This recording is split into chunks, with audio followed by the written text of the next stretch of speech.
हे राजा राम तेरी आरती गाऊं, हे राजा राम तेरी आरती गाऊं, आरती गाऊं प्यारे तुझको मनाऊं,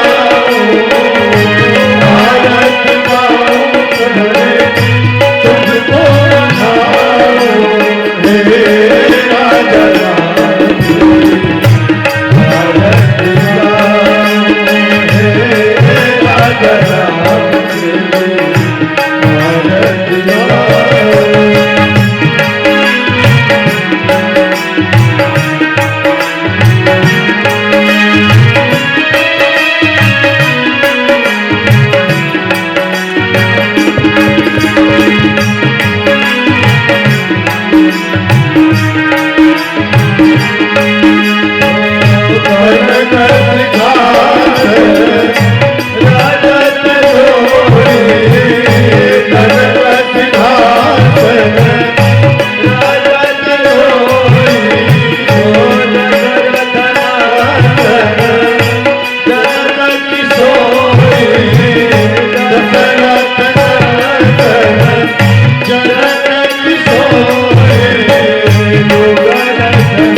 Yeah.